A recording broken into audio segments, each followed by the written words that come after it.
Today we are going to make pavlova, and I have two special guests. Let me introduce them. Ava and Sienna. But before we get started, make sure if you haven't already, go subscribe to my channel and watch all my things. Guys, like the videos. And also make sure to subscribe and comment down below if you like this video on Anne's channel. And Make sure to like all her videos. First thing we're going to be doing to make this pavlova, the mini pavlovas, is we're going to be separating the egg, 6 eggs into the egg whites, which we're going to put in the green bowl, and the egg yolks, which we're going to put in this like browny orange bowl. Put the egg whites in this bowl over here. Just keep on like. And if any egg yolk gets in, you have to restart the whole thing because it does not work. so you do not want to let egg yolks get. If anything gets in this bowl, it will not work. The most important step of a pavlova, and this is what makes it so tricky, because if you have anything, if the bowl's not cleaned properly that you use, or like anything like that, then it will basically, you ruin it. You will have to restart. The egg whites into the bowl. Just make sure it's egg white. We're gonna do just beat these That eggshell is on high, and then just till they come light and fluffy. So as you can see, like if you look in there, it's kind of going white like around. Yeah. That's what you want, like, see how fluffy they're going? A lot of whisking in this process, just so that you know. Your hand might get sore. Next step that we're going to be doing is we're gonna weigh 310 grams of caster sugar, which is That's a lot of a sugar. lot of sugar. It's almost this whole packet, to be honest. Put it on all the way. So we're slightly adding the sugar in now. So we just preheated the oven to 120 degrees. If you have a fan forced oven, you would normally go 20 degrees lower, so you do 100 degrees. So we're doing 110 only because we are not sure if the oven is Fan forced or not. Still have Anne over here whisking away with the eggs. How do you tell if it's ready? So you know if it's ready if you do this, dip your finger in, and then still a little bit grainy, but it's literally almost there. You don't need to constantly stir, you can just hold it like this for a couple of seconds. Whoa, look at the glossiness. It's finally done. So it should look like this, stiff, peaks and glossy. So as you can see, that is holding its shape. Oh, and if you look in the bowl, and when I lift up my thing, it's holding its shape there with a slight curve. So it looks like this. So we're gonna do 1 to 2 grams. I think just 2 grams. Yeah, that's enough. Whatever you're trying to cook, Slide it all in at once. stabilize it, I guess. Yeah. So now we're just Like gonna slime to get activated. stay on high for a little bit. Pavlova is like a very sensitive, like, so you can't really add any extra stuff in. It's so good. Look at it. Look at that glossiness. Look how stiff it is. It's just pick. So now it's firm and it's like not coming out. That's how you want to know that like it's ready to. So I'll show. So I'll do this one.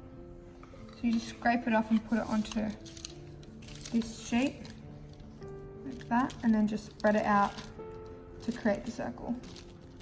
You want it really high. The higher it is, the better. Okay. You know what I mean? So don't make it like, don't flatten it out too much. Leave it like one blob, like that.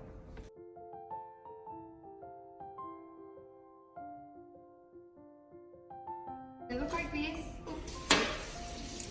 And we're gonna just place these in the oven. Lovely. Delicious. Lovely, delicious pavlovas. Oh, that's so cool. Right down In the oven. here in the oven, just to let them cook. This is my mini pavlova. Good luck, pavlovas. Next thing we're gonna do is Chop up all the fruits. what do we have here, Anne? Strawberries. Strawberries and Ava loves those strawberries. yeah, look at them.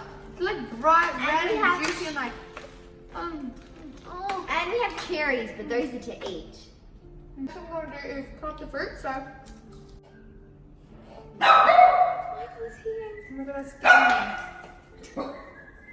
That kid is right outside. I shaped. I went like that, and then I cut myself. There's some more blueberries. Frozen raspberries, they've defrosted now because we left them out to me. So I would say a pot of raspberries. The whole bag, I'd be honest, to be honest. Ooh, that's so nice. So now we're gonna add some icing sugar, Yeah. and then we're just gonna let these cook. We're a little bit extra. Crunchy. Break them. We add a touch of water. Now we're gonna let that cook down all the way until it becomes a paste. Cook these raspberries down till they're not whole anymore. Also, with the meringues, smells once so your good. half-an-hour time is done, What you want to do is you don't ever want to open it. You see, I've just slightly put a little bit of this in to like let a little bit of the air out. Because if you open it, all the meringues will collapse. And you have to leave them in there for like half an hour. The longer the better. But like, yeah, that's it.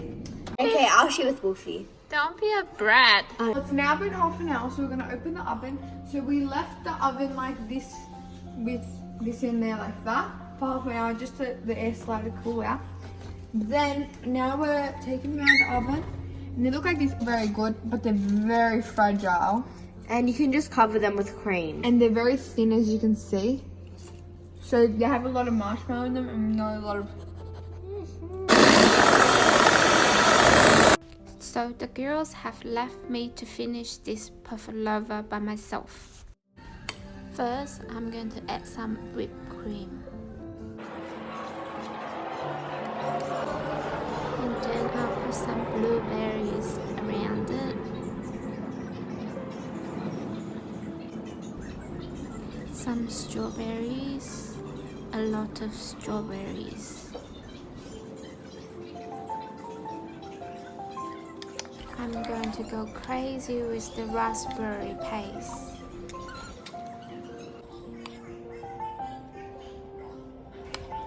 Let's go very, very bloody.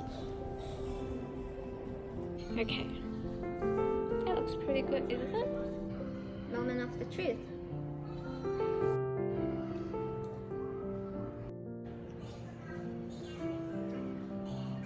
Oh my god. It's so good.